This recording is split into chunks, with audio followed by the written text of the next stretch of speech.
30년을 사랑으로 키운 딸에게서 어느 날 갑자기 3억 원이 입금됐습니다. 함께 온 편지에는 이렇게 적혀 있었습니다. 양육비를 청산합니다. 이제 우리는 서로에게 빚진 것이 없습니다. 앞으로는 연락하지 말아주세요. 통장을 확인한 50대 부모는 그 자리에서 무너지고 말았습니다. 그런데 이 모든 게 한 남자의 계획이었다면 딸을 부모와 떼어놓고 50억 원을 빼앗으려 했던 치밀한 사기꾼. 그는 딸을 프로젝트 H라고 불렀습니다. 하지만 그는 몰랐습니다. 딸이 모든 걸 알게 되었다는 것을, 그리고 완벽한 복수를 준비하고 있다는 것을. 1년 후 회사 파티장, 사기꾼은 무릎을 꿇었고 딸은 부모님 앞에서 눈물을 흘렸습니다. 딸은 어떻게 진실을 알게 됐을까요? 이 가족의 이야기 끝까지 들으시면 여러분도 눈물을 흘리실지 모릅니다. 지금부터 시작하겠습니다. 구독과 좋아요는 다음 영상 제작에 큰 힘이 됩니다. 11월의 저녁, 서울 송파구 잠실동 트리지움 아파트.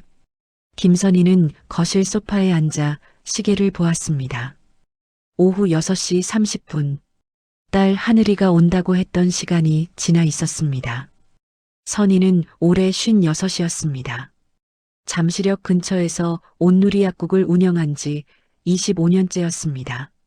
아침 9시부터 저녁 8시까지 약국을 지켰습니다. 동네 어르신들이 찾아와 건강 상담을 하고 단골 손님들이 인사를 건네는 곳이었습니다. 바쁜 일상이었지만 딸이 온다는 연락을 받고 오늘은 약국 문을 일찍 닫았습니다. 여보, 하늘이 차 막힌다고 문자 왔어요. 남편 박성재가 현관 쪽을 바라보며 말했습니다. 성재는 58이었습니다. 30년째 기계 부품 제조업체 성진정미를 운영하고 있었습니다. 구로공단에 공장이 있었고 직원이 50명이었습니다. 대기업 협력업체로 납품을 하며 바쁜 나날을 보냈습니다.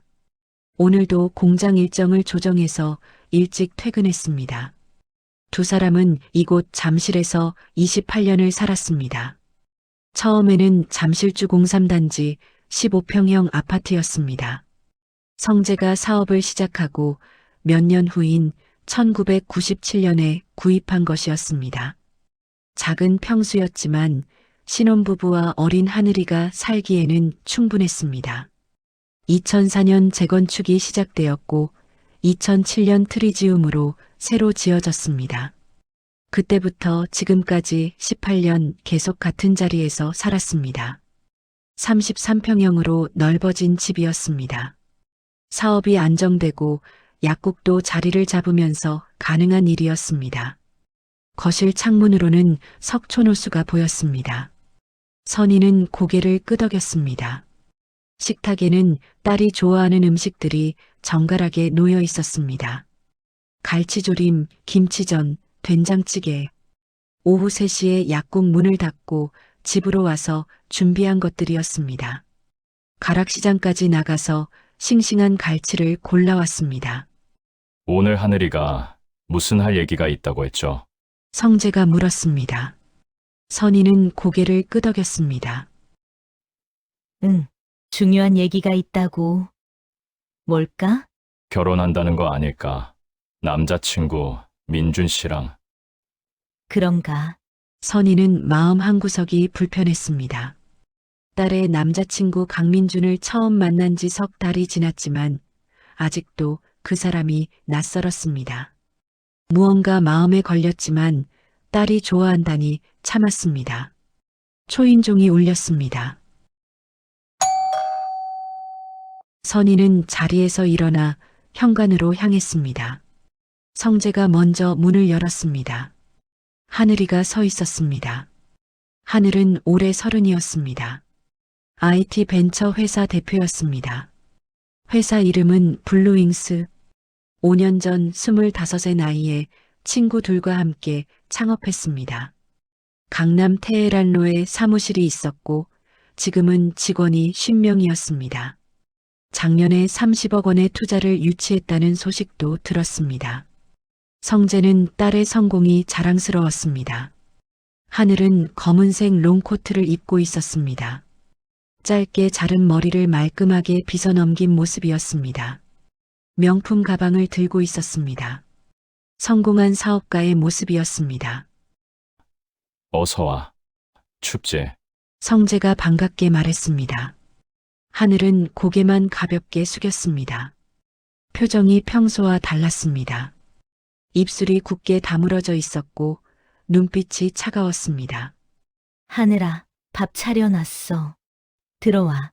선희가 미소를 지으며 말했습니다. 하늘은 현관에 그대로 서 있었습니다. 신발도 벗지 않았습니다. 짧게 얘기할게요. 하늘의 목소리는 낮았습니다. 선희와 성재는 서로를 바라보았습니다. 무언가 이상했습니다. 세 사람은 거실 소파에 앉았습니다. 하늘은 가방에서 흰색 봉투 하나를 꺼냈습니다. 이게 뭐니? 성재가 물었습니다. 하늘은 봉투를 테이블 위에 놓았습니다. 그리고 천천히 입을 열었습니다. 앞으로 연락하지 말아주세요. 순간 거실이 조용해졌습니다. 벽시계 초침 소리만 똑똑 울렸습니다. 선희는 딸의 얼굴을 물끄러미 바라보았습니다. 무슨 말인지 이해가 되지 않았습니다. 뭐라고? 성재가 되물었습니다. 하늘은 차분한 표정으로 다시 말했습니다. 전화도 문자도 방문도 하지 말아주세요. 선희의 손이 떨렸습니다. 딸의 목소리는 감정이 없었습니다.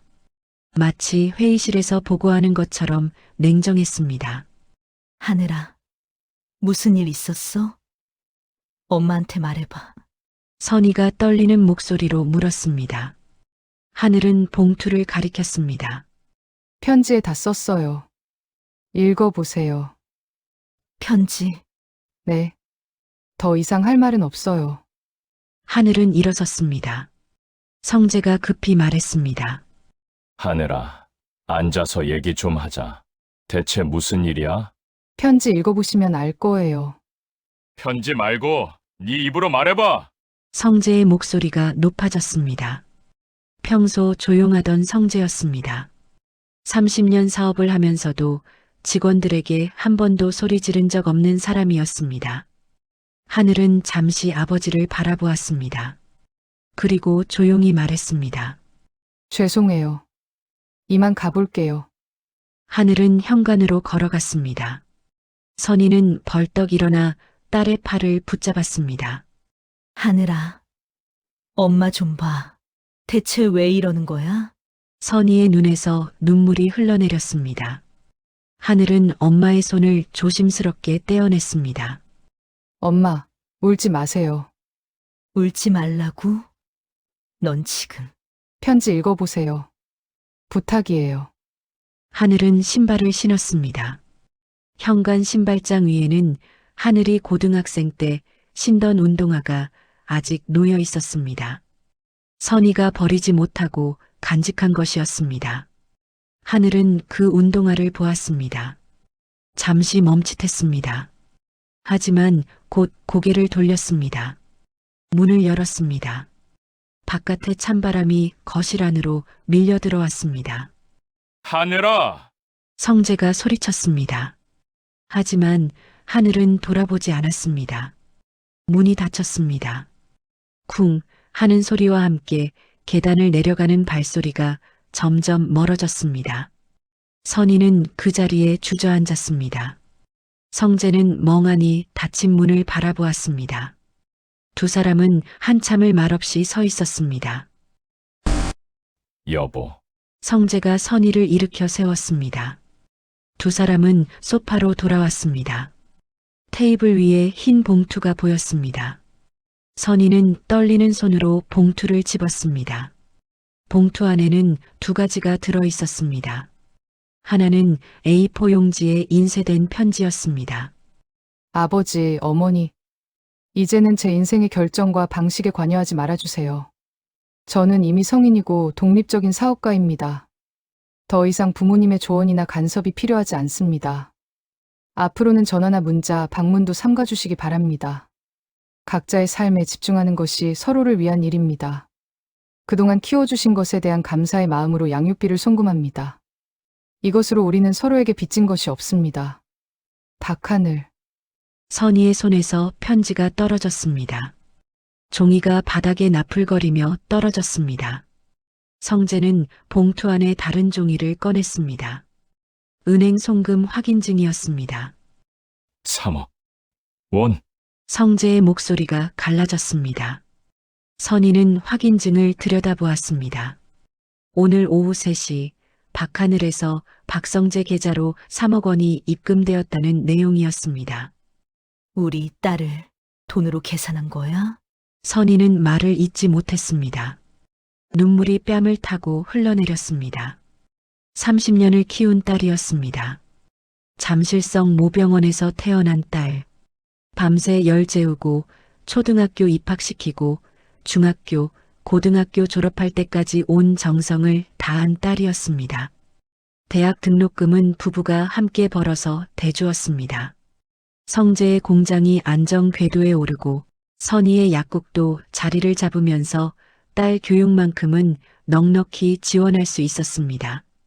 그 딸이 3억 원을 보내며 양육비라고 했습니다. 빚진 것이 없다고 했습니다. 우리가 뭘 잘못한 거지? 성재가 중얼거렸습니다. 선희는 대답할 수 없었습니다. 아무것도 떠오르지 않았습니다. 불과 3달 전만 해도 딸은 웃고 있었습니다. 추석 때 왔었습니다. 송편을 빚으며 웃던 딸이었습니다. 엄마, 아빠, 사랑해요. 맛있는 거 많이 해주세요. 그렇게 말하던 딸이었습니다. 선희는 식탁 위의 음식들을 바라보았습니다. 아직 김이 모락모락 나는 갈치조림이 보였습니다. 딸이 좋아하던 반찬이었습니다. 이제 그 음식을 먹을 사람은 없었습니다. 여보, 선희가 남편을 불렀습니다. 목소리가 떨렸습니다. 우리 딸, 우리 하늘이가 왜 저러는 걸까요? 성재는 대답하지 못했습니다. 그저 아내의 어깨를 감싸 안았습니다. 두 사람은 거실 소파에 앉아 한참을 울었습니다. 밤 10시 선희는 딸의 방으로 들어갔습니다. 하늘이가 고등학교 때 쓰던 책상이 그대로 있었습니다. 책상 위에는 대학 졸업장이 액자에 담겨 있었습니다. 연세대학교 컴퓨터공학과. 딸이 자랑스러워 선희가 직접 액자로 만든 것이었습니다. 선희는 책상 서랍을 열었습니다. 오래된 사진들이 나왔습니다. 돌잔치 때 찍은 사진, 초등학교 입학식 사진, 제주도 가족여행 때 찍은 사진. 선희는 사진 한 장 한 장을 들여다보았습니다. 사진 속의 하늘은 환하게 웃고 있었습니다. 대체 무슨 일이 있었던 거니? 선희는 사진을 가슴에 안았습니다. 눈물이 또 흘러내렸습니다. 그날 밤 두 사람은 잠을 이루지 못했습니다. 성재는 천장을 바라보며 지난 일들을 떠올렸습니다. 선희는 딸이 한 말을 계속 생각했습니다. 편지에 다 썼어요. 그 말이 계속 맴돌았습니다. 새벽 5시 선희는 침대에서 일어났습니다. 거실로 나가 바닥에 떨어진 편지를 다시 집어들었습니다. 이제는 제 인생의 결정과 방식에 관여하지 말아주세요. 독립적인 사업가입니다. 각자의 삶에 집중하는 것이 서로를 위한 일입니다. 그 문장들을 읽고 또 읽었습니다. 하지만 이해할 수 없었습니다. 하늘아, 선희는 조용히 딸의 이름을 불렀습니다. 대답은 없었습니다. 텅 빈 거실에 선희의 목소리만 맴돌았습니다. 성재가 거실로 나왔습니다. 여보, 못 주무셨어요? 응, 계속 생각이 나서. 성재는 편지를 다시 읽었습니다. 한참을 들여다보다가 말했습니다. 이 편지에 이상해요. 뭐가요? 하늘이 말투가 아니에요. 관여, 독립적인 사업가, 각자의 삶에 집중. 이런 표현들은 하늘이가 평소에 쓰는 말이 아니잖아요.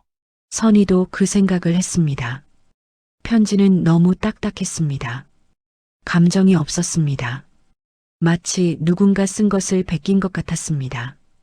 민준 씨가 뭐라고 한 걸까요? 모르겠어요. 하지만 뭔가 잘못되고 있어요. 성재는 편지를 테이블 위에 내려놓았습니다. 여보, 하늘이가 달라진 게 언제부터였죠? 민준 씨 만나고 나서요. 석 달 전부터. 맞아요. 그 전까지는 괜찮았어요. 두 사람은 서로를 바라보았습니다. 민준 씨가 뭔가 하늘이한테 영향을 준 걸까요? 선희가 조심스럽게 물었습니다. 성재는 고개를 끄덕였습니다. 그럴 수도 있어요. 알아봐야 할 것 같아요. 창밖으로 잠실 롯데월드 타워의 불빛이 보였습니다. 새벽 하늘을 밝히는 타워 조명이 쓸쓸해 보였습니다. 이야기는 3개월 전으로 흘러갑니다. 8월의 어느 토요일 오후, 그때 모든 것이 시작되었습니다. 3개월 전 8월의 토요일, 선희는 강남의 한 레스토랑 앞에 서 있었습니다. 유리문 너머로 화려한 샹들리에가 보였습니다.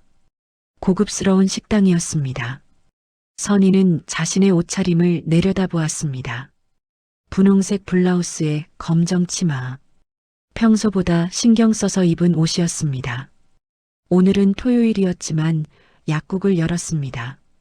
아침 9시부터 오후 2시까지 단골 손님들을 맞았습니다. 그리고 서둘러 문을 닫고 집으로 와서 옷을 갈아입었습니다. 딸이 결혼하고 싶은 남자친구를 소개하겠다고 했기 때문입니다. 엄마, 이쪽이에요. 딸 하늘이 손을 흔들었습니다. 테이블에는 낯선 남자가 앉아 있었습니다. 키가 크고 잘 다린 셔츠를 입고 있었습니다. 하늘의 남자친구 강민준이었습니다. 어머님, 처음 뵙겠습니다. 강민준입니다. 민준이 일어나 정중하게 인사했습니다. 악수를 청했습니다. 선희는 그의 손을 잡았습니다. 손이 차가웠습니다. 민준은 미소를 지었지만 눈은 웃지 않았습니다. 우리 하늘이 잘 부탁드려요. 선희가 말했습니다. 민준은 고개를 끄덕였습니다. 제가 잘 챙기겠습니다. 대답은 완벽했습니다. 하지만 선희는 왜인지 마음이 편하지 않았습니다. 식사가 시작되었습니다. 민준은 하늘의 회사 이야기를 꺼냈습니다. 하늘이 회사가 요즘 정말 잘 되고 있어요. 지난달에 투자 유치도 성공했고요. 지원이 50명이 넘었답니다. 그래요? 선희가 딸을 바라보았습니다. 하늘은 차분하게 대답했습니다. 운도 좋았고 팀이 잘해줬어요. 겸손하네. 내가 잘해서 그런 거지. 선희가 딸의 손을 잡으려 했습니다. 하늘은 자연스럽게 물잔을 집으며 손을 빼냈습니다. 선희는 순간 이상한 느낌을 받았지만 넘어갔습니다. 민준이 말했습니다. 장인어른은 안 오셨나요? 오늘 공장 일정이 있어서요. 협력업체 사장님들 미팅이 있대요. 제조업 하시는군요. 요즘 제조업 환경이 어려우시죠? 민준의 말투는 공손했지만 어딘가 위에서 내려다보는 듯 했습니다. 그래도 30년 넘게 하셨으니까 노하우가 있으시겠네요.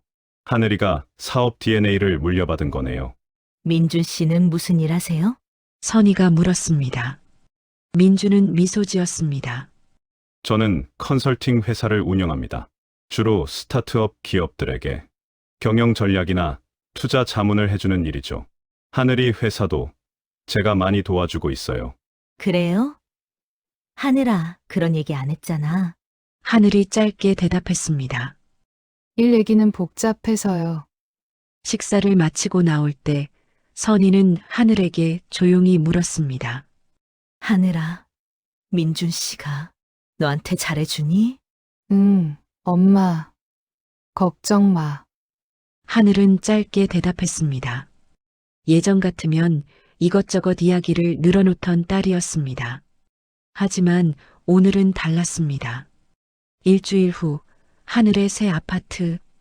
하늘은 도곡동에 새 아파트를 샀습니다. 회사에서 가까운 곳이었습니다. 거실에는 민준과 그의 친구 2명이 앉아 있었습니다. 와인 잔을 든 친구 하나가 말했습니다. 하늘아, 새 아파트 축하해. 완전 좋은데? 고마워. 하늘은 미소 지었습니다. 민준이 말했습니다. 자기야. 근데 어머님이 반찬 갖다 주신다고 하셨잖아. 내일 온다며? 응, 내일 온대. 자기야. 내가 하나 물어봐도 돼? 뭐? 민준은 신중한 표정을 지었습니다. 어머님이 자주 연락하시는 것 같던데. 괜찮아? 하늘은 고개를 갸우뚱했습니다. 뭐가 괜찮냐는 거야? 아니, 그러니까 너 CEO잖아. 의사결정 빠르게 해야 하고 독립적으로 판단해야 하는데 부모님이 자주 연락하시면 무의식적으로 영향받지 않아? 그건 좀 있지. 큰 결정할 때 엄마 아빠 생각하게 되더라. 민준의 친구가 끼어들었습니다. 안경을 쓴 남자였습니다. 하늘아, 나 심리학 공부 좀 했는데 그게 사실 문제가 될 수 있어. 성인 자녀가 부모와 과도한 정서적 의존 관계에 있으면 자기 결정권이 약해지거든. 하버드 비즈니스 리뷰에 논문도 나왔어. 하늘은 미간을 찌푸렸습니다. 과도한 정서적 의존? 그냥 엄마가 걱정해서 전화하는 건데. 그게 바로 문제야. 걱정이라는 이름으로 포장된 통제일 수 있거든. 민준이 부드럽게 말했습니다. 자기야, 오해하지 마. 나도 내 부모님 좋아해. 진짜로. 근데 객관적으로 봐야 할 것 같아서. 너 CEO로서의 정체성이 중요한 시기잖아. 투자자들, 직원들이 다 보고 있고. 하늘은 생각에 잠겼습니다. 민준의 말이 완전히 틀린 것 같지는 않았습니다. 그래도 엄마 아빠가 나를 사랑해서 그러는 거잖아. 물론이지. 사랑하시는 거 맞아. 근데 사랑과 건강한 경계선은 별개야. 심리학에서 경계선 바운더리라는 개념이 있거든. 성인이 되면 부모와 적절한 심리적 거리를 두는 게 양쪽 다 건강한 거래. 다른 친구가 고개를 끄덕였습니다. 맞아. 나도 우리 부모님이랑 그랬어. 처음에는 섭섭해 하셨는데, 나중에는 오히려 관계가 더 좋아지더라. 서로 존중하게 되니까. 하늘은 와인을 마셨습니다. 혼란스러웠습니다. 근데 연락을 아예 안 하는 건 너무한 거 아니야? 민준이 재빨리 대답했습니다. 아니, 아예 안 하라는 게 아니라 빈도를 줄이자는 거지. 지금처럼 매일 전화하고 갑자기 집에 오시고 하는 건 좀 그렇잖아. 너도 바쁘고. 그건 맞아. 요즘 진짜 바빠서. 그럼 이렇게 해보는 거 어때? 일주일에 한 번 정도만 전화하는 거. 그리고 집에 오실 때는 미리 연락하시게 하고. 그게 서로를 위한 거야. 하늘은 고개를 끄덕였습니다. 그 정도면 합리적으로 들렸습니다. 2주 후, 성재가 하늘의 회사를 찾아갔습니다. 오전 일정을 마치고 점심시간에 구로공단에서 강남까지 차를 몰고 왔습니다. 딸 얼굴이 보고 싶었습니다. 테헤란로 오피스 빌딩 10층. 성재는 로비에서 안내 데스크로 갔습니다. 박하늘 대표님 만나러 왔습니다. 성함이 어떻게 되시죠? 아버지입니다. 박성재요. 직원이 전화를 걸었습니다. 잠시 후 난처한 표정으로 말했습니다. 죄송합니다만 대표님께서 지금 회의 중이시고 미리 약속이 없으시면 뵙기 어렵다고 하셨습니다. 약속. 성재는 어리둥절했습니다. 예전에는 그냥 와도 됐습니다. 하늘이 반가워했습니다. 네, 대표님께서 앞으로는 미리 연락하고 오시면 좋겠다고. 알겠습니다. 성재는 고개를 끄덕이고 돌아섰습니다. 엘리베이터를 타고 내려오는 동안 가슴이 답답했습니다. 차를 몰고 다시 구로공단으로 향하는 길, 성재는 핸들을 꽉 쥐었습니다. 미리 연락하고 오라고. 저녁 집으로 돌아온 성재는 선희에게 말했습니다. 하늘이 회사에 갔었어요. 어머, 하늘이 뭐래요? 못 만났어요. 미리 약속 없으면 안 만난대요. 선희는 숟가락을 놓았습니다. 약속. 아빠한테? 직원이 그러더라고요. 앞으로는 미리 연락하고 오라고. 이상하네요. 하늘이가 왜 그래요? 두 사람은 서로를 바라보았습니다. 여보, 저번 주에 제가 하늘이 집에 반찬 갖다 줬잖아요. 그때도 민준 씨가 뭔가 이상하게 말하더라고요. 뭐라고요? 하늘이가 요즘 스트레스 받는데요. 우리가 자주 연락하면 부담스럽다고. 성재는 미간을 찌푸렸습니다. 부담. 부모가 딸 걱정하는 게 부담이에요. 저도 그렇게 생각했어요. 근데 민준 씨가 계속 그런 식으로 얘기하니까. 뭔가 이상해요. 선희도 고개를 끄덕였습니다. 저도 그 생각했어요. 하늘이가 달라진 게 민준 씨 만나고 나서예요. 맞아요. 그 전까지는 이러지 않았어요. 두 사람은 말없이 식사를 했습니다. 밥맛이 없었습니다. 같은 시각, 하늘의 아파트. 하늘은 소파에 앉아 노트북으로 일하고 있었습니다. 민준이 커피를 건넸습니다. 자기야, 오늘 아버님이 회사에 오셨대? 응, 직원한테 들었어. 미리 연락 안 하시고. 괜찮아? 뭐가? 못 만나서. 하늘은 잠시 생각했습니다. 좀 미안하긴 한데, 근데 내 말대로 경계선 설정하는 게 맞는 것 같아.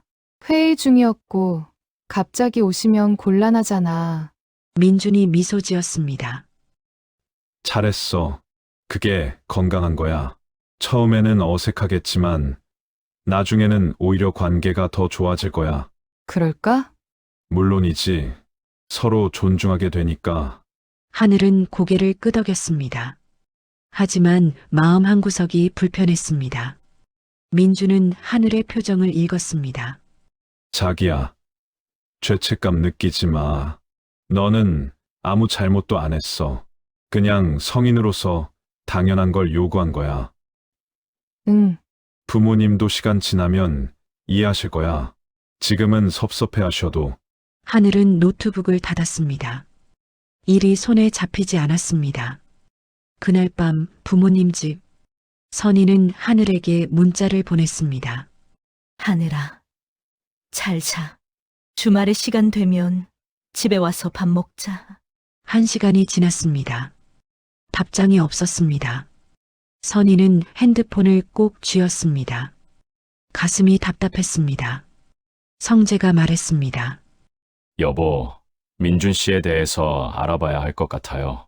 알아본다고요? 네, 뭔가 이상해요. 하늘이가 이렇게 달라질 이유가 없어요. 선희는 남편을 바라보았습니다. 어떻게 알아봐요? 제가 30년 사업하면서 아는 사람들이 많잖아요. 민준 씨가 컨설팅 회사 한다고 했으니까 IT 쪽 아는 사장님들한테 슬쩍 물어보려고요. 혹시 강민준이라는 사람 아느냐고. 그래도 될까요? 하늘이가 알면. 하늘이 모르게 조심스럽게 할 거예요. 그냥 인사치레로 물어보는 척하면 돼요. 우리 사위들 사람인데 혹시 아시나요? 이런 식으로. 선희는 고개를 끄덕였습니다.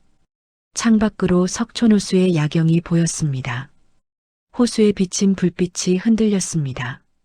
두 사람은 불안한 마음으로 밤을 보냈습니다. 9월 초, 선희는 약국 카운터에 앉아 하늘에게 전화를 걸었습니다. 손님이 없는 오후 3시였습니다. 신호음이 길게 울렸습니다. 1번, 2번, 3번, 6번째 신호음에서 끊겼습니다. 받지 않았습니다. 문자를 보냈습니다. 하늘아, 엄마야, 바쁘니? 오늘 저녁에 잠깐 통화할 수 있을까? 1시간이 지났습니다. 답장이 없었습니다. 저녁 9시 핸드폰이 울렸습니다. 하늘에게서 온 문자였습니다. 엄마, 미안. 요즘 너무 바빠. 나중에 연락할게. 선희는 문자를 읽고 또 읽었습니다. 짧은 문장이었습니다. 예전 같으면 긴 문장으로 이것저것 이야기하던 딸이었습니다. 같은 시각, 성재의 공장 사무실. 성재는 핸드폰을 들고 전화를 걸었습니다. IT 부품을 납품받는 협력업체 사장이었습니다. 김 사장님, 저 박성재입니다. 아, 박 사장님, 무슨 일이세요? 혹시 강민준이라는 분 아십니까? 컨설팅 회사 한다는데 강민준, 잠깐만요. 전화 너머로 키보드 치는 소리가 들렸습니다. 아, 있네요. TMC 컨설팅 대표시죠. 근데 왜요? 우리 사위 될 사람인데 혹시 평판이 어떤가 해서요. 제가 직접 아는 건 아니고요. 근데 이 업계가 좁잖아요. 소문은 좀 들었어요. 성재는 긴장했습니다. 무슨 소문이요? 확실한 건 아닌데 예전에 결혼했던 적이 있다던데요? 그것도 2번인가. 근데 이혼 후에 전 부인이 재정적으로 어려움을 겪었다는 얘기가 있더라고요. 재정적으로? 네. 사업 명목으로 돈 빌려가서 안 갚았다는 둥. 확실한 건 아니니까 그냥 참고만 하세요. 전화를 끊고 성재는 책상에 앉았습니다. 가슴이 철렁했습니다. 일주일 후 성재는 다른 사업가들에게도 물어봤습니다. 3명에게 더 전화했습니다. 2명은 민준을 모른다고 했습니다. 하지만 1명은 비슷한 얘기를 했습니다. 강민준. 아, 그 사람. 조심하세요. 제 아는 후배 회사가 그 사람 컨설팅 받았다가 망했어요. 성재는 메모를 했습니다. 확실한 증거는 아니었지만 의심할 만한 정보들이 모였습니다. 저녁 집으로 돌아온 성재는 선희에게 말했습니다. 여보, 민준 씨에 대해서 알아봤어요. 뭐라고 하던가요? 좋지 않은 소문이 있어요. 과거에 2번 결혼했다가 이혼했대요. 그런데 전 부인들이 재정적으로 어려움을 겪었다고. 선희의 얼굴이 하얘졌습니다. 그럼 우리 하늘이도 확실한 건 아니에요. 하지만 조사를 더 해봐야 할 것 같아요. 어떻게 해요? 민간 조사업체에 의뢰해야 할 것 같아요. 제대로 알아보려면. 선희는 고개를 끄덕였습니다. 2주 후 민간 조사업체에서 보고서가 도착했습니다. 두꺼운 파일이었습니다. 성재와 선희는 함께 읽었습니다. 강민준 35세, 과거 결혼 이력 2회, 첫 번째 결혼 2015년, 이혼 2017년, 두 번째 결혼 2019년, 이혼 2021년, 두 전 부인 모두 사업가 또는 자산가, 이혼 후 전 부인들의 재산 감소 확인됨, 사기혐의 고소 기록한 건 무혐의 처분. 선희는 떨리는 손으로 서류를 내려놓았습니다. 여보, 우리 하늘이한테 이걸 보여줘야 해요. 그래야죠. 당장. 다음 날 저녁, 성재와 선희는 하늘의 회사로 찾아갔습니다. 미리 연락하지 않았습니다. 10층 사무실 앞에서 기다렸습니다. 오후 7시 하늘이 나왔습니다. 부모님을 보고 놀란 표정을 지었습니다. 엄마, 아빠, 왜 여기? 하늘아, 우리 얘기 좀 하자. 성재의 목소리는 단호했습니다. 하늘은 주변을 둘러봤습니다. 직원들이 보고 있었습니다. 잠깐만요. 하늘은 부모님을 빈 회의실로 안내했습니다. 문을 닫았습니다. 왜 이러세요? 미리 연락도 안 하시고. 성재는 서류를 테이블 위에 놓았습니다. 이거 봐라. 이게 뭔데요? 민준 씨에 대한 조사 자료다. 하늘의 표정이 굳었습니다. 서류를 펼쳐봤습니다. 한참을 읽더니 고개를 들었습니다. 이걸 왜 조사하신 거예요? 네가 걱정돼서 그랬지. 선희가 말했습니다. 하늘은 서류를 밀쳐냈습니다. 이건 사생활 침해예요. 사생활 침해.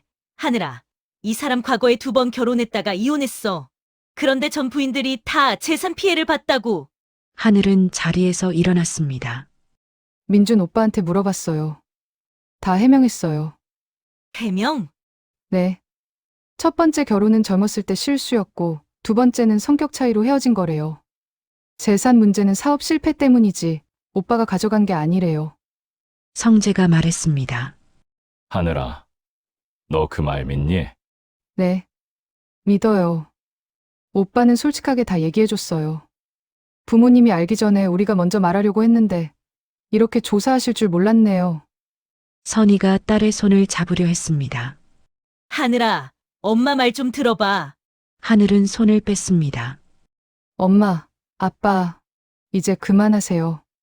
제 인생이에요. 제가 선택할게요. 선택. 네가 제대로 보고 선택하는 거야? 네. 저 CEO예요. 사람 보는 눈 있어요. 하늘의 목소리는 단호했습니다. 성재는 한숨을 쉬었습니다. 하늘아, 아빠가 30년 사업하면서 사람 많이 봤어. 이 사람, 뭔가 이상해. 아빠는 오빠를 제대로 모르잖아요. 한두 번 만나보고 판단하시는 거예요. 그럼 우리한테 시간을 줘. 민준 씨 좀 더 알아보게. 싫어요. 이미 충분히 알았어요. 오빠는 좋은 사람이에요. 하늘은 회의실 문을 열었습니다. 이제 가주세요. 내일 중요한 미팅 있어서 준비해야 해요. 하늘아, 가주세요. 성재와 선희는 어쩔 수 없이 회의실을 나왔습니다. 그날 밤 하늘의 아파트. 하늘은 소파에 앉아 있었습니다. 민준이 옆에 앉았습니다. 자기야, 괜찮아? 응. 부모님이 나를 조사하셨다며? 미안해. 내가 말렸어야 하는 건데. 민준은 잠시 침묵했습니다. 그리고 천천히 말했습니다. 자기야, 솔직히 말할게. 응? 부모님이 나를 조사하신 거 충격이었어. 하늘은 민준을 바라봤습니다. 민준의 표정이 진지했습니다. 나도 이해하려고 노력했어. 딸 걱정하시는 거니까. 근데 자기야, 이게 문제가 뭔지 알아? 뭔데? 기본적인 신뢰가 없다는 거야. 우리 세 가족을 만드는 건데 출발부터 의심으로 시작하는 거잖아. 하늘은 대답하지 못했습니다. 민준이 계속 말했습니다. 이런 상태로 결혼하면 어떻게 될 것 같아? 명절 때마다, 가족 모임 때마다 긴장해야 하는 거야. 부모님은 나를 계속 의심하실 거고, 나는 눈치 봐야 하고. 그건 시간 지나면 괜찮아질 거야. 정말 그럴까? 자기야, 객관적으로 봐. 하버드 가족심리연구소에서 나온 논문이 있거든. 부부 갈등의 70%가 시댁처가 문제에서 시작한대. 그 중에서도 배우자에 대한 시댁의 불신이 1순위래. 하늘은 말이 없었습니다. 민준의 말이 논리적으로 들렸습니다. 그리고 자기도 힘들 거야. 중간에 끼어서 이쪽도 신경 쓰고 저쪽도 신경 쓰고. CEO인데 그런 스트레스 받으면서 일할 수 있겠어? 그건 맞아. 민준은 하늘의 손을 잡았습니다. 자기야, 나 진지하게 말할게. 지금 결단을 내려야 해. 결단? 응. 부모님과의 관계를 완전히 정리하고 우리 가정을 시작하거나 아니면 이 결혼을 다시 생각해 봐야 할 것 같아. 하늘은 깜짝 놀랐습니다. 결혼을 다시 생각한다고? 나는 자기랑 결혼하고 싶어. 진심이야. 근데 이런 환경에서는 우리 둘 다 불행해질 것 같아. 나도 사람이잖아. 계속 의심받으면서 살 수는 없어.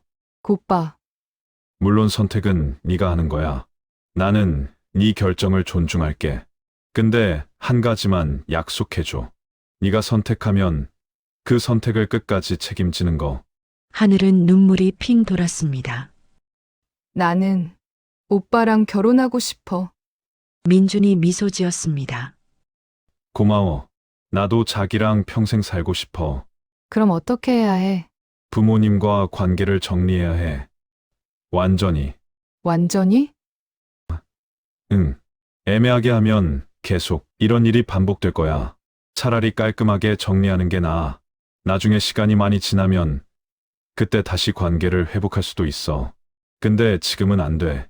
하늘은 생각했습니다. 민준의 말이 맞는 것 같았습니다. 어떻게 정리하는 건데? 편지를 쓰는 거야. 네 마음을 정리해서 부모님께 전하는 거지. 편지.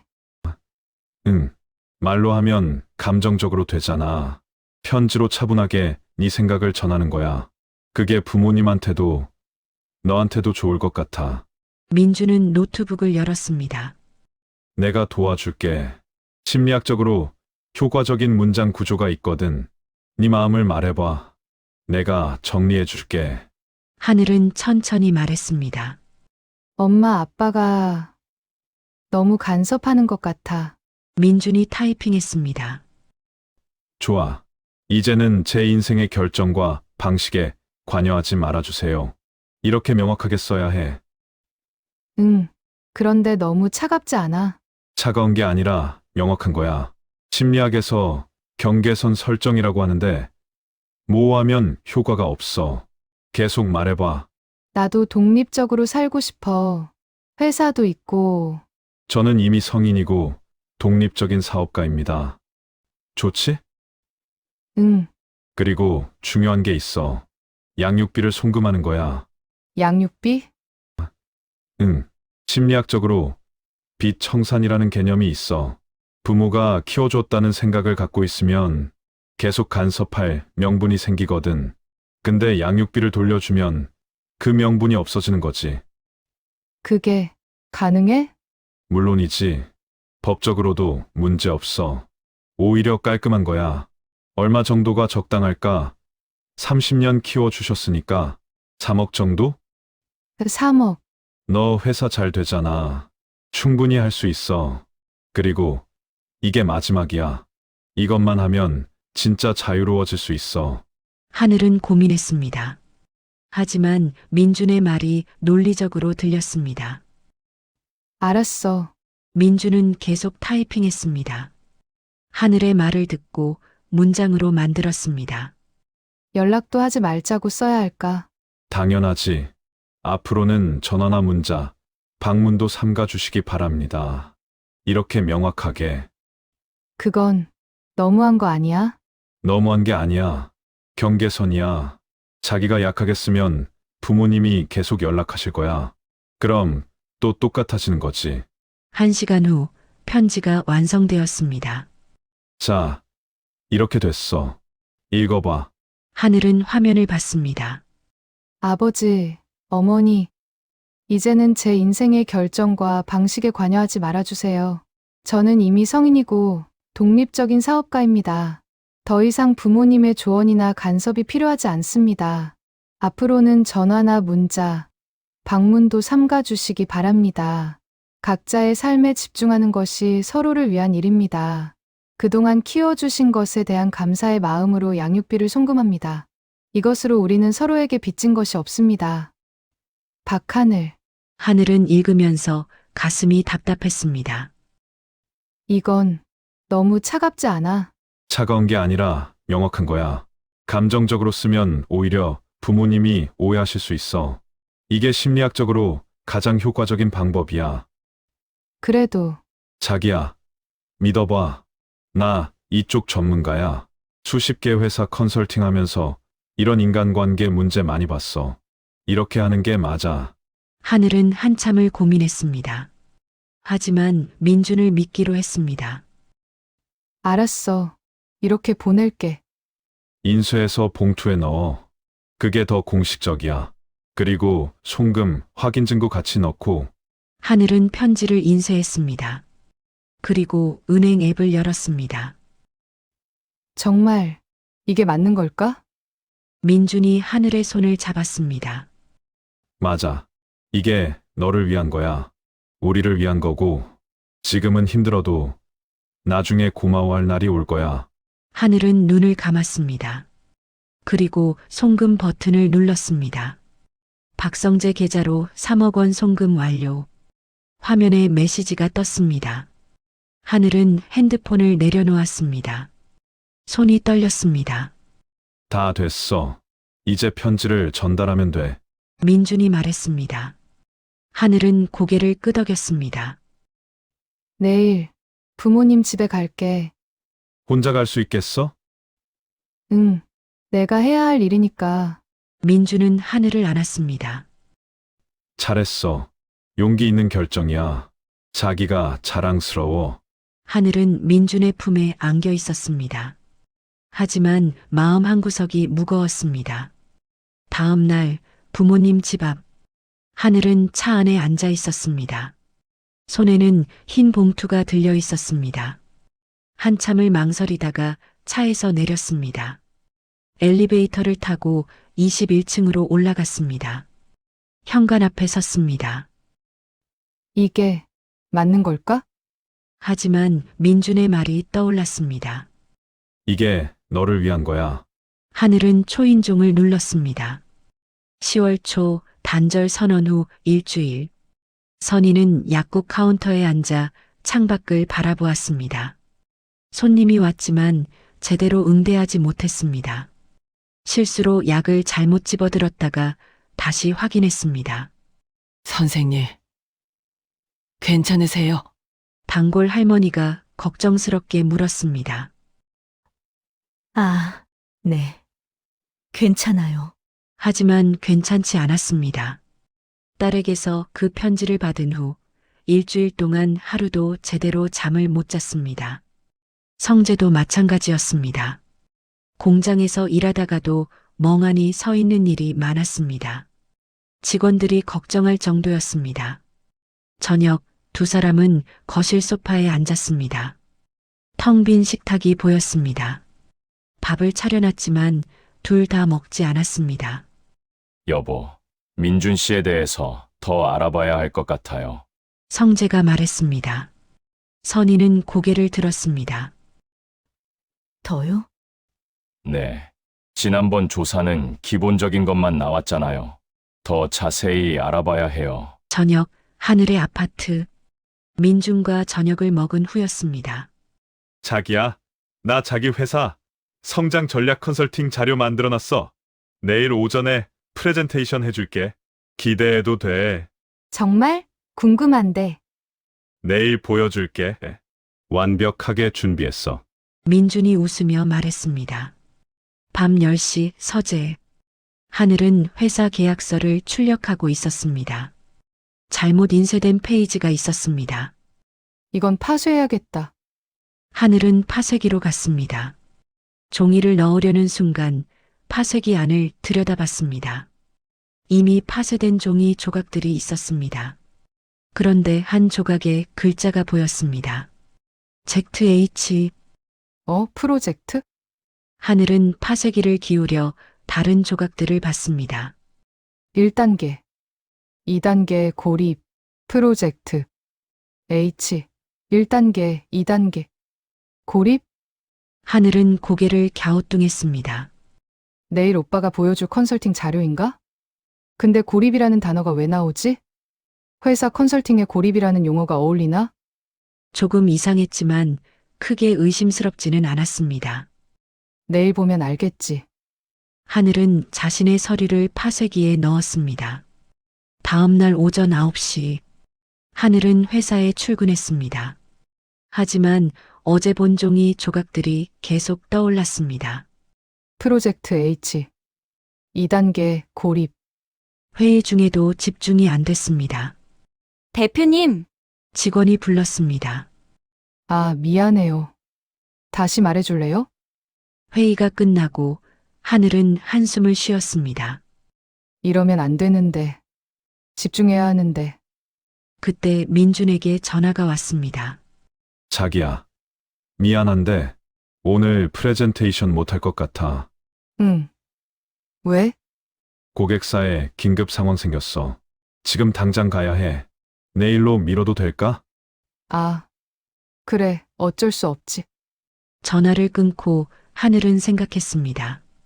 내일까지 기다려야 하나. 근데 왜 이렇게 궁금하지? 그냥 회사 컨설팅 자료일 텐데. 하지만 마음이 계속 불편했습니다. 고립. 그 단어가 계속 걸려. 비서가 들어왔습니다. 대표님, 컨디션 안 좋으세요? 머리가 복잡해서. 오늘 오전에 카페 가서. 이래도 될까? 장소 바꾸면 좀 나을 것 같아. 물론이죠. 편하신 대로 하세요. 오전 11시 강남 카페. 하늘은 조용한 골목에 있는 카페 2층 구석 자리에 앉았습니다.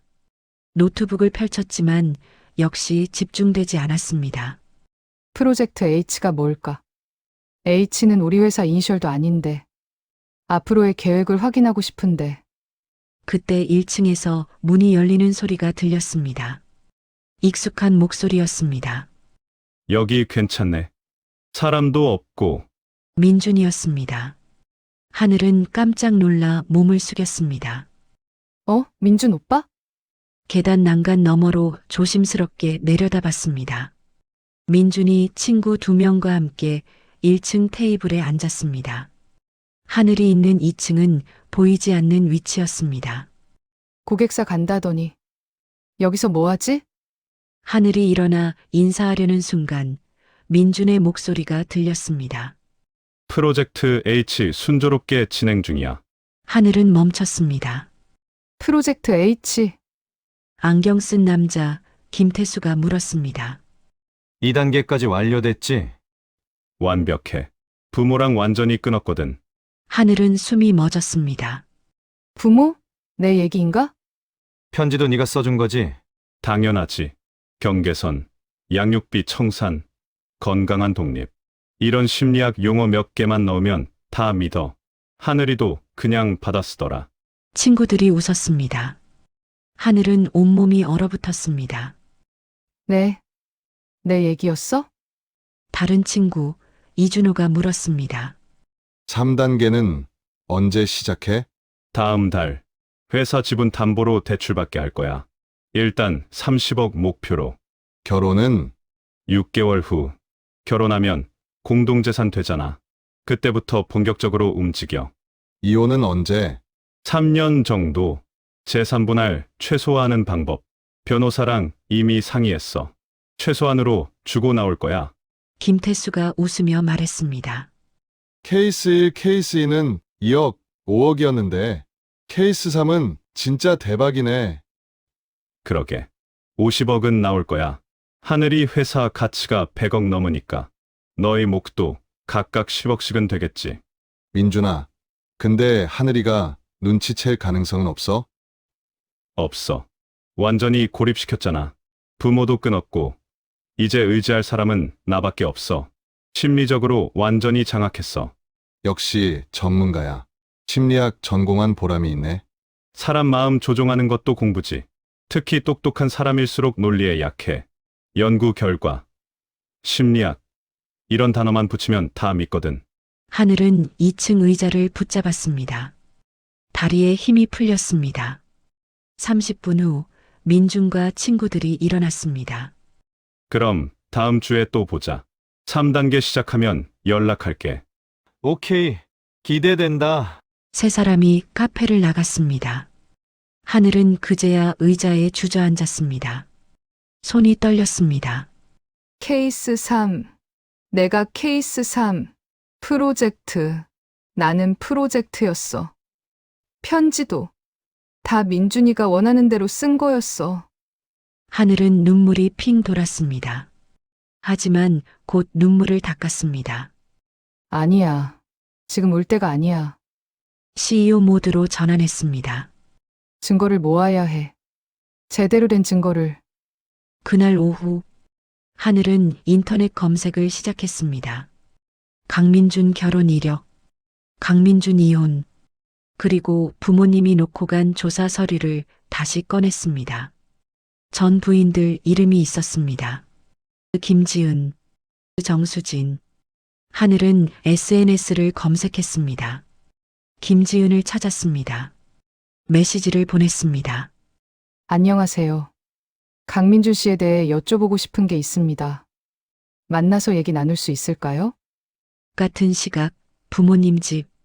성재는 조사업체에서 온 이메일을 읽고 있었습니다.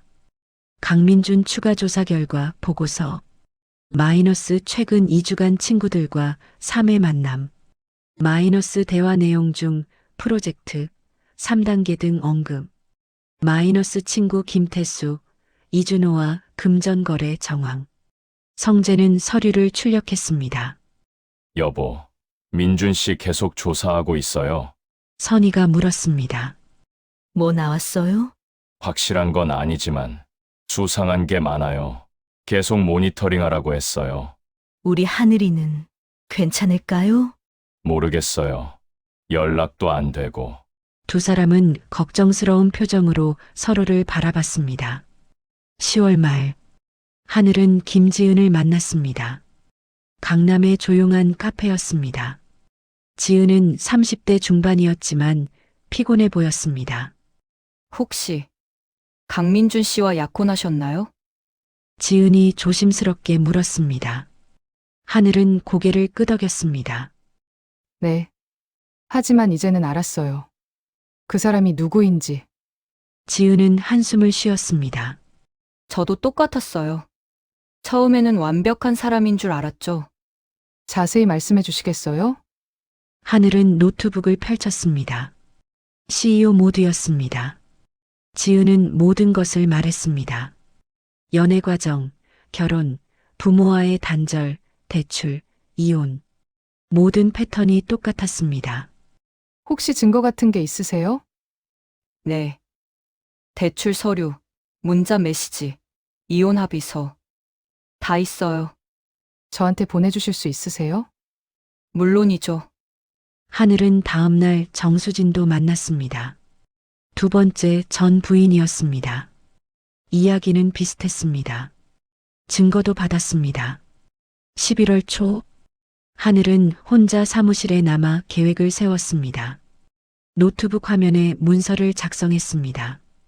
복수 계획, 목표 강민준과 공범들의 사기 행각 폭로 및 법적 처벌, 1단계 증거 수집 완료, 전 부인들 증언 및 서류, 부모님의 조사 자료, 카페에서 들은 대화 내용 증인 본인, 파쇄된 문서 사진, 2단계 함정 파기, 투자 유치 성공 발표, 민준에게 기대감 증폭, 축하 파티 명목으로 공개 폭로, 3단계 공개 폭로, 회사 파티에서 증거 공개, 전 부인들 증인 출석, 변호사 동석, 4단계 법적 조치, 형사 사기죄 고소 경찰이 체포영장 집행, 민사 손해배상 청구. 하늘은 회사 고문 변호사에게 연락했습니다. 변호사님, 상담 좀 받고 싶습니다. 모든 증거를 보냈습니다. 변호사는 검토 후 답장했습니다. 충분히 승소 가능합니다. 형사 고소와 민사 소송 모두 진행하시면 됩니다. 파티 당일 제가 동행하겠습니다. 11월 중순, 하늘은 민준에게 평소처럼 다정하게 대했습니다. 완벽한 연기였습니다. 오빠, 좋은 소식 있어. 뭔데? 우리 회사 대형 투자 유치 성공했어. 50억 규모야.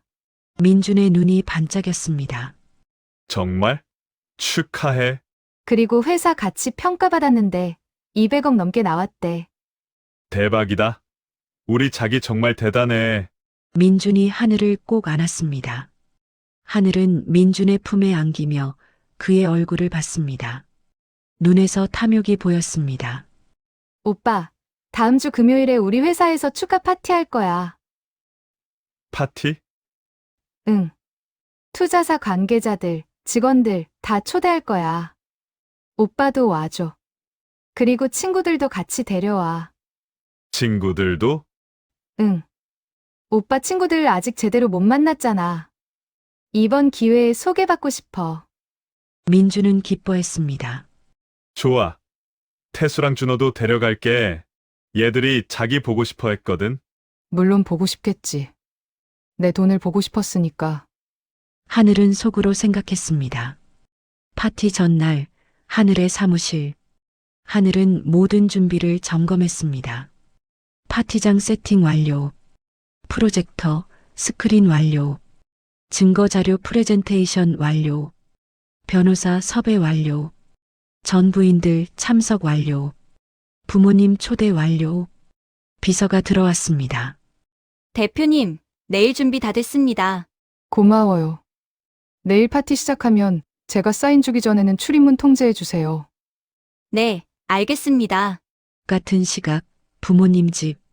선희는 핸드폰을 들여다보고 있었습니다. 하늘에게서 온 문자였습니다. 엄마, 아빠, 저예요, 하늘이. 다음 주 금요일 오후 7시 제 회사로 와주세요. 테헤랄로 123번지 10층. 꼭 와주세요. 설명은 그때 드릴게요. 그리고 민준 씨 조사하신 자료 다 가져와 주세요. 하늘. 선희의 손이 떨렸습니다. 여보, 하늘이한테 문자 왔어요. 성재가 달려왔습니다. 문자를 읽었습니다. 회사로 오래요. 그리고 조사 자료를 하늘이가 알게 된 걸까요? 그런 것 같아요. 가야죠. 자료도 다 챙기고. 두 사람은 서로를 바라봤습니다. 한 달 만에 처음 온 연락이었습니다. 파티 당일 10월 마지막 주 금요일 오후 7시. 회사 전체가 파티 분위기였습니다. 1층 로비부터 풍선과 현수막이 걸려 있었습니다. 블루윙스 투자 유치 성공 축하합니다. 10층 사무실은 파티장으로 꾸며져 있었습니다. 직원들, 투자사 관계자들이 모여 있었습니다. 약 80명이었습니다. 민준이 친구들과 함께 도착했습니다. 김태수와 이준호였습니다. 세 사람은 들뜬 표정이었습니다. 자기야, 축하해. 민준이 하늘을 안았습니다. 고마워, 오빠. 하늘은 민준과 친구들을 앞쪽 테이블로 안내했습니다. 오후 7시 30분 사람들이 거의 다 모였습니다. 그때 뒤쪽 문이 조용히 열렸습니다. 성재와 선희가 들어왔습니다. 두꺼운 서류 봉투를 들고 있었습니다. 하늘이 미리 마련해둔 뒤쪽 자리에 앉았습니다. 민준은 보지 못했습니다. 선희는 딸을 보고 눈물이 핑 돌았습니다. 한 달 만에 보는 딸이었습니다. 하늘도 부모님을 봤습니다. 눈이 마주쳤습니다. 하늘은 조용히 고개를 숙여 인사했습니다. 조금만 기다려주세요라고 입모양으로 말했습니다. 그 옆에 지은과 수진도 조용히 앉았습니다. 하늘은 무대로 올라갔습니다.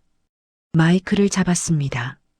여러분, 오늘 와주셔서 감사합니다. 블루윙스의 CEO 박하늘입니다. 박수가 터져 나왔습니다. 오늘 파티를 투자 유치 축하 파티라고 말씀드렸습니다. 사람들이 고개를 끄덕였습니다. 하지만 거짓말이었습니다. 순간 장내가 조용해졌습니다. 투자 유치는 사실입니다. 하지만 오늘 파티의 진짜 목적은 따로 있습니다. 웅성거림. 먼저 말씀드리겠습니다. 오늘 제가 말씀드릴 내용은 회사와는 전혀 무관한 제 개인적인 문제입니다. 하늘은 천천히 말했습니다. 하지만 저와 같은 피해자가 더 생기지 않도록, 그리고 사기꾼들이 성공한 여성들을 타겟으로 삼는 범죄 수법을 공개하기 위해 이 자리를 빌렸습니다. 민준의 얼굴이 굳기 시작했습니다. 저희 실수와 극복 과정을 여러분과 공유하고 싶습니다. 혹시 여러분 중에도 비슷한 상황에 계신 분이 있다면 이 이야기가 도움이 되길 바랍니다. 하늘은 프로젝터를 켰습니다. 스크린에 이미지가 떴습니다. 프로젝트 H 최종 계획 1단계 신뢰 구축 완료. 2단계 고립화 완료, 부모와 완전 단절. 3단계 재산 확보 진행 중. 4단계 청산 예정 이혼. 목표 금액 50억 원. 분배 강민준 30억, 김태수 10억, 이준호 10억. 장내가 술렁였습니다. 민준이 벌떡 일어났습니다. 자, 자기야. 이게 무슨... 앉으세요, 민준 씨. 하늘의 목소리는 차갑고 단호했습니다. 아직 발표가 끝나지 않았습니다. 경비팀 출입문 잠시 통제해 주세요. 경비원들이 문 앞에 섰습니다. 민준과 친구들의 얼굴이 하얘졌습니다. 하늘은 차분하게 설명했습니다. 이것은 강민준 씨가 작성한 계획서입니다. 저는 프로젝트 H였습니다. H는 제 이름, 하늘의 이니셜입니다. 저는 케이스 3였습니다. 다음 슬라이드. 민준의 과거 결혼 기록이 나왔습니다. 강민준 씨는 과거에 2번 결혼했습니다. 첫 번째 부인 김지은 씨, 두 번째 부인 정수진 씨. 두 분 모두 같은 수법으로 사기를 당했습니다. 하늘은 뒤쪽을 가리켰습니다. 두 분이 오늘 이 자리에 나와 계십니다. 지은과 수진이 일어났습니다. 사람들이 그쪽을 봤습니다. 민준이 소리쳤습니다. 이건 오해야. 자기야, 내 말 좀 들어봐. 오해요? 하늘은 차갑게 웃었습니다. 그럼 이것도 오해인가요? 다음 슬라이드. 민준이 친구들과 나눈 대화 내용이 텍스트로 정리되어 있었습니다. 부모는 완전히 끊었어. 편지 내용도 내가 만들어줬지. 심리학 용어 몇 개만 쓰면 다 믿어. 3단계는 회사 지분 담보 대출 30억. 결혼 후 공동재산 전환. 3년 뒤 이혼. 케이스 3는 50억 목표. 하늘이 말했습니다. 이 대화는 제가 직접 들었습니다. 11월 5일 강남의 한 카페에서 강민주 씨와 김태수 씨, 이준호 씨가 나눈 대화입니다. 저는 2층에 있었고 세 분은 1층에서 이야기하고 계셨죠.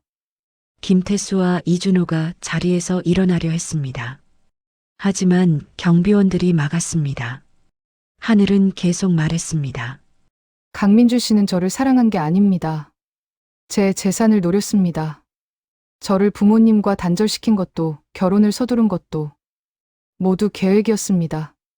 하늘의 목소리가 조금 떨렸습니다. 하지만 계속 말했습니다. 제가 부모님께 보낸 편지. 더 이상 간섭하지 말아달라. 각자의 삶을 살자. 양육비 3억 원. 저는 그때 그게 옳다고 생각했습니다. 민준 씨의 논리적인 설명에 설득당했습니다. 가스라이팅이었지만 그때는 몰랐습니다. 선희가 뒤에서 눈물을 닦았습니다. 건강한 독립, 경계선 설정, 심리적 거리. 이 모든 말들이 맞는 것처럼 들렸습니다. 하지만 그건 저를 조종하기 위한 심리 조작이었습니다. 다음 슬라이드. 부모님이 조사한 자료들이 나왔습니다. 이것은 제 부모님이 조사하신 자료입니다. 민준 씨의 과거 기록, 전 부인들의 피해 사례. 모든 증거가 여기 있습니다. 하늘은 부모님을 가리켰습니다. 제 부모님 박성재, 김선희 두 분입니다. 사람들이 뒤를 봤습니다. 성재와 선희가 일어났습니다. 하늘은 마지막 슬라이드를 열었습니다. 저는 정말 바보였습니다. 부모님의 사랑을 간섭이라고 생각했습니다. 부모님이 저를 걱정해서 조사까지 하셨는데 저는 화를 냈습니다. 하늘의 목소리가 떨렸습니다. 하지만 이제는 압니다. 진짜 독립이 무엇인지. 진짜 독립은 부모를 끊는 게 아니라 부모를 존중하면서 함께 사는 것입니다. 서로 의지하되 서로의 선택을 존중하는 것입니다. 박수가 터져 나왔습니다. 하늘은 무대에서 내려와 부모님에게 걸어갔습니다.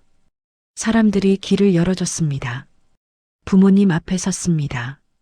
그리고 깊게 허리를 숙여 절했습니다.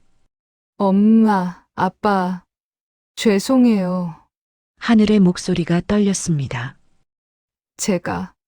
제가 정말 잘못했어요. 엄마, 아빠 말씀이 다 맞았어요. 선희가 딸을 일으켜 세웠습니다. 하늘아, 괜찮아, 괜찮아. 엄마, 미안해요. 선희가 딸을 꼭 안았습니다. 성재도 두 사람을 안았습니다. 장내의 모든 사람들이 숙연해졌습니다. 일부는 눈물을 닦았습니다. 민준이 뒤로 빠지려 했습니다. 하지만 경비원들이 막았습니다. 민준이 하늘에게 다가갔습니다. 하늘아, 내가 잘못했어. 제발 용서해줘. 하늘은 부모님의 품에서 벗어나 민준을 똑바로 봤습니다. 민준 씨, 저는 내일 사기죄로 형사 고소하겠습니다. 민사 손해배상 청구도 함께요. 변호사님이 이미 준비하셨습니다. 옆에 서 있던 변호사가 서류를 들어 보였습니다. 경찰에서 증거 검토 후 체포영장 발부될 겁니다. 그리고 오늘 이 자리에 계신 모든 분들이 증인입니다. 민준의 얼굴이 창백해졌습니다. 끝까지 갈 겁니다. 민준 씨와 공범인 김태수 씨, 이준호 씨 모두요. 하늘은 다시 마이크를 잡고 사람들에게 말했습니다. 여러분께 다시 한번 사과드립니다. 회사 파티를 이런 식으로 사용해서 죄송합니다. 하지만 이것이 제가 선택할 수 있는 가장 확실한 방법이었습니다. 많은 분들 앞에서 진실을 밝히고 같은 피해자가 더 나오지 않게 하고 싶었습니다. 박수가 다시 터져 나왔습니다. 이번에는 더 크게 투자사 대표 한 명이 일어나 말했습니다. 박 대표님, 용기 있는 결정이었습니다.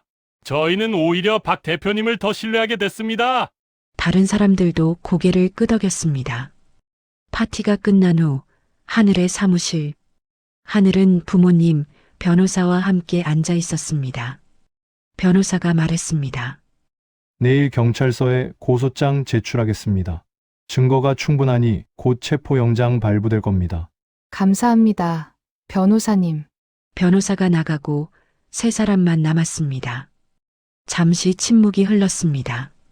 하늘이 먼저 입을 열었습니다. 엄마, 아빠, 정말 죄송해요. 하늘아, 성재가 딸의 손을 잡았습니다. 우리도 미안해. 조사까지 한 게 너무했나 싶어. 아니에요. 하늘이 고개를 저었습니다. 엄마, 아빠, 앞으로 자주 뵐게요. 그리고 아빠, 회사 일로 조언 구해도 돼요? 성재의 얼굴이 환해졌습니다. 그럼 아빠가 도와줄 수 있는 건 다 도와줄게. 엄마, 가끔 반찬도. 당연하지. 엄마가 네가 좋아하는 거 다 해줄게. 세 사람은 서로를 보며 웃었습니다. 하늘이 조심스럽게 물었습니다. 그런데 제가 독립적으로 사는 건 맞는 거죠? 저 혼자 결정하고 실수도 하고. 성재가 고개를 끄덕였습니다. 물론이지. 넌 어른이야. 네 인생은 네가 사는 거야. 하지만 우리는 항상 옆에 있어. 선희가 덧붙였습니다. 내가 넘어지면 일으켜주고 힘들면 기대게 해주고 그게 가족이야. 하늘은 눈물을 닦았습니다. 감사해요. 이제 알았어요. 진짜 독립이 뭔지. 잠시 후 하늘이 조심스럽게 물었습니다. 엄마, 아빠, 제가 보낸 3억 원. 선희가 말했습니다. 우리 한 푼도 안 썼어. 그냥 그대로 두고 있어. 왜요? 쓰셔야죠. 성재가 말했습니다. 하늘아, 우린 그 돈 받고 싶지 않았어. 네가 양육비라고 했잖아. 우리가 돈 받으려고 너를 키운 것 같아서 마음이 너무 아팠어. 하늘의 눈에서 눈물이 흘렀습니다. 죄송해요. 정말 죄송해요. 이제 괜찮아. 네가 돌아왔으니까. 하늘이 생각하다 말했습니다. 그럼 그 돈으로 우리 가족 여행 가요. 여행? 네. 1년에 4번. 봄, 여름, 가을, 겨울마다 우리 셋이서 여행 가는 거예요. 선희의 얼굴이 환해졌습니다. 정말? 네. 그동안 제가 바빠서 시간도 못 냈잖아요. 이제부터는 시간 만들어서 엄마 아빠랑 추억 쌓고 싶어요. 성재가 딸의 손을 잡았습니다. 좋아. 그럼 그렇게 하자. 첫 여행은 제주도 어때요? 봄에 유채꽃 필 때요. 하늘이 말했습니다. 지금은 회사 일도 정리해야 하고 법정 일도 있잖아요. 모든 게 정리되고 회사가 안정되면 봄에 가요. 좋아. 오랜만에 가족 여행이네. 세 사람은 서로를 보며 웃었습니다. 3개월 후 경찰은 강민준, 김태수, 이준호에게 체포영장을 발부받아 3명을 체포했습니다. 법정에서 세 사람은 사기죄로 기소되었습니다. 전 부인들에 대한 사기 혐의도 함께 인정되었습니다. 6개월 후 법원은 강민준에게 징역 5년, 김태수와 이준호에게 각각 징역 3년을 선고했습니다. 민사소송에서 하늘은 5억 원의 손해배상을 받았습니다. 다음해 3월 제주도. 하늘은 부모님과 함께 해변을 걷고 있었습니다. 첫 가족 여행이었습니다. 유채꽃이 활짝 피어 있었습니다. 엄마, 아빠, 좋죠? 정말 좋다. 우리 셋이서 이렇게 여행 온 게 얼마 만이니? 대학교 다닐 때 이후로 처음인 것 같아요. 선희가 딸의 팔짱을 꼈습니다. 앞으로도 자주 오자. 네. 다음 여행은 어디로 갈까요? 성재가 말했습니다. 여름에는 강원도 계곡 어때? 좋아요. 물놀이도 하고. 세 사람은 웃으며 걸었습니다. 파도 소리가 들렸습니다. 따뜻한 봄바람이 불었습니다. 성재가 핸드폰을 꺼내 사진을 찍었습니다. 자, 다 같이. 하나, 둘, 셋. 세 사람이 활짝 웃으며 사진을 찍었습니다. 뒤로 노란 유채꽃밭이 펼쳐져 있었습니다. 6월 강원도 계곡. 세 사람은 계곡에서 발을 담그고 있었습니다. 시원한 물이 발목을 감쌌습니다. 아, 시원하다. 하늘이 소리쳤습니다. 그치. 내가 젊었을 때 자주 왔었는데. 성재가 웃으며 말했습니다. 저도 기억나요. 어렸을 때 아빠가 물고기 잡아주셨잖아요. 그랬지. 너 그때 물고기 보고 막 좋아했어. 세 사람은 웃으며 시간을 보냈습니다. 선희가 사진을 찍었습니다. 세 사람이 계곡에 발 담그고 웃고 있는 모습이었습니다. 9월 설악산. 세 사람은 케이블카를 타고 올라갔습니다. 온 산이 단풍으로 물들어 있었습니다. 와, 진짜 예쁘다. 하늘이 감탄했습니다. 그치? 이맘때가 제일 예쁘지? 단풍 앞에서 또 사진을 찍었습니다. 붉게 물든 나뭇잎들이 배경이었습니다. 12월 스키장. 세 사람은 스키복을 입고 썰매를 타고 있었습니다. 엄마, 아빠, 재밌죠? 재밌다. 이런 거 언제 해봤니? 선희가 웃으며 말했습니다. 눈이 하얗게 쌓여 있었습니다. 세 사람은 눈사람도 만들고 눈싸움도 했습니다. 마지막 사진을 찍었습니다. 하얀 눈밭에서 세 사람이 환하게 웃고 있었습니다. 그 일이 끝난 뒤로부터 1년 반이 지났습니다. 하늘은 부모님 집에서 저녁을 먹고 있었습니다. 매주 일요일이었습니다. 아빠, 이번 투자건 어떻게 생각하세요?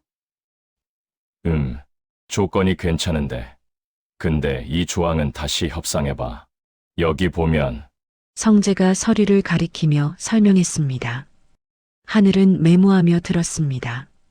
역시 아빠, 이거 생각 못했어요. 식사 후 세 사람은 거실 소파에 앉았습니다. 하늘아, 요즘은 어때? 힘든 일 없어? 선희가 물었습니다. 좋아요.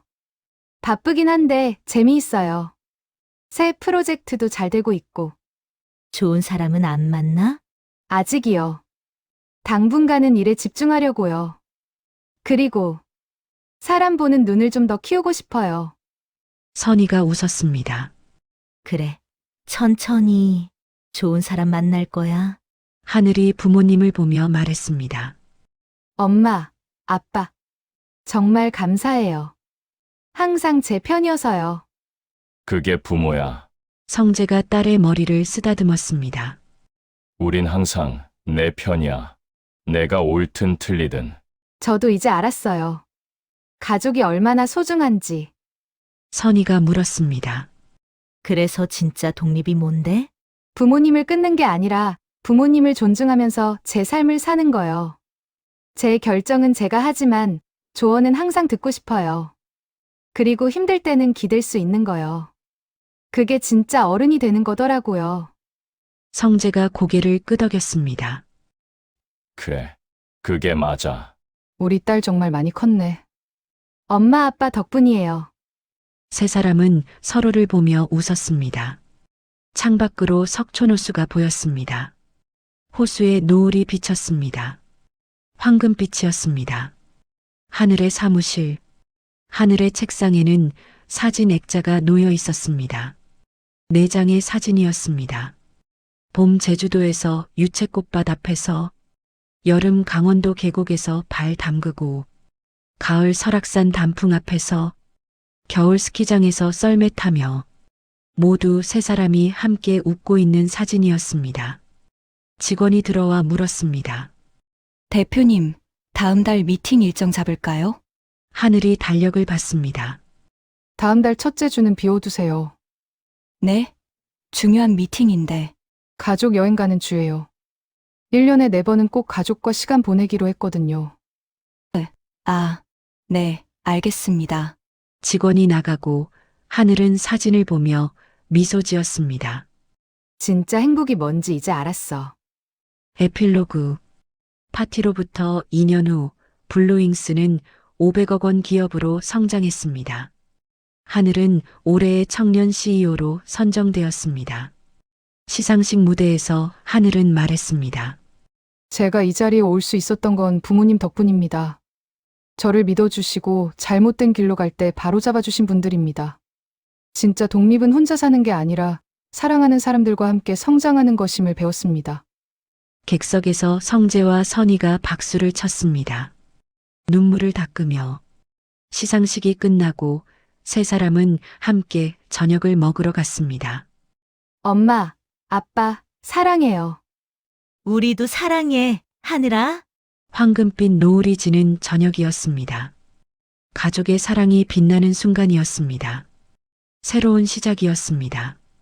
단절이 아닌 연결의 시작. 거리가 아닌 존중의 시작. 진짜 가족의 시작이었습니다.